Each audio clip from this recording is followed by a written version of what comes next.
कितने प्रधानमंत्री हुए, क्या क्या काम किए, कोई पढ़ना चाहता है? अरे कौन उनके काले कारनामे पढ़े? हटाओ, नेताओं की बात मत करो, कहते हैं कि नहीं कहते?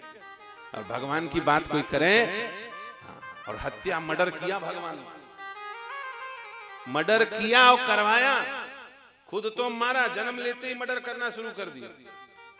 सबसे पहले पूतना मौसी को जय सिया राम कर दिया, और बड़े हुए तो भीष्म पितामह जैसे धर्मात्मा का राम नाम सत्य करा दिया, द्रोणाचार्य का जय सिया राम करा दिया, कर्ण जैसे दुर्धर्ष धनुर्धारी योद्धा को स्वर्ग से धरवा दिया। लाखों मर्डर कराए अर्जुन से भगवान ने प्रेरित करा कर। लेकिन हम लोग क्या कहते हैं? वाह वाह, क्या सुंदर महाभारत की कथा है, भागवत की कथा है। कोई नहीं कहता कृष्ण जी के काले कारनामे। देखिए कारण क्या है? भगवान का काम सत्य है, वो सत्य की रक्षा के लिए अहिंसा का आश्रय लेते हैं। याद रखना, असत्य की रक्षा के लिए यदि अहिंसा का आश्रय लिया जाएगा तो अहिंसा सबसे निकृष्ट मानी जाएगी, वो अहिंसा राष्ट्र धर्म का पतन कराने वाली होगी। और यदि सत्य की रक्षा के लिए हिंसा की जाए तो उससे बढ़कर के अहिंसा नहीं हो सकती। महाभारत में यही बात युधिष्ठिर को भीष्म पितामह जी ने कहा, अहिंसा परमो धर्मः, धर्म हिंसा तथैव च। अहिंसा परम धर्म है, लेकिन धर्म के लिए हिंसा करना भी परम धर्म है। और हमारे यहाँ कुछ महात्मा हुए फर्जी, उन महात्माओं ने हल्ला मचा दिया, अहिंसा परमो, अहिंसा करो, तुम्हें कोई मारे, एक गाल में थप्पड़ मारे तो दूसरे गाल को दे देना, लो अब कायर हो गया हिंदू।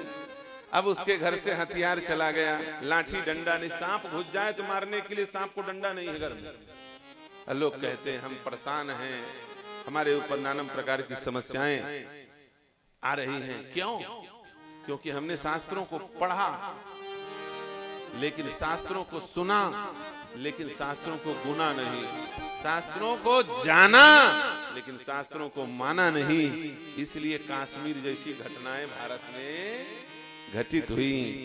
आज कश्मीर फाइल पिक्चर चल रहा है इस समय, पूरे भारत में डंका पिटा हुआ है उस फिल्म का। वो फिल्म नहीं है, वो सत्य घटना है हिंदुओं के ऊपर। हिंदुओं संभल जाओ अभी भी। अहिंसा परमो धर्म, अहिंसा परमो धर्म का नारा मत लगाओ बिना जाने समझे। आधा श्लोक पढ़ोगे, इसीलिए कहा गया है शास्त्रों में, अशुद्ध श्लोक पढ़ने वाला, आधा श्लोक पढ़ने वाला विनाश को प्राप्त हो जाता है। अशुद्ध श्लोक, आधा श्लोक नहीं, पूरा का पूरा अर्थ संधान करके उसको पढ़ना चाहिए। हम लोगों ने अशुद्ध श्लोक पढ़ा, अहिंसा परमो धर्मः, हमने आधा श्लोक पढ़ा, अहिंसा परमो धर्मः। इसलिए लाखों कश्मीरी पंडित गाजर मूली की जैसे काटे गए, लाखों करोड़ों लाखों बहनों को, हजारों बहनों के इज्जत लूटे गए, बीच से आरी से चीरा गया। ये सब घटनाएं घटित हुई। क्यों? क्योंकि हमने आधा श्लोक पढ़ा, दूसरे का पढ़ाया पढ़ाया रटने लग गए लोग। रटंत विद्या घटंत बुद्धि, दूसरे ने हमको रटा दिया, हाथ में गीता पकड़ लिया और कह दिया अहिंसा परमो धर्म, अहिंसा परमो धर्म। अरे धर्म अहिंसा तथैव च तुम्हारा बाप पढ़ेगा? उसको भी तो पढ़ना है। आधा श्लोक पढ़ लिया, आधे को छोड़ दिया। अपने मन की बात हम शास्त्र से चुन लेते हैं, और जो हमारे मन का नहीं होता हम छोड़ देते हैं। इसलिए भागवत रामायण कथा इत्यादि सुनने के बाद भी हमारा कल्याण नहीं होता। हम अपने मन की बात कर लेते हैं, लेकिन शास्त्रों की बात जो कड़वी है उसको नहीं स्वीकार। मीठा मीठा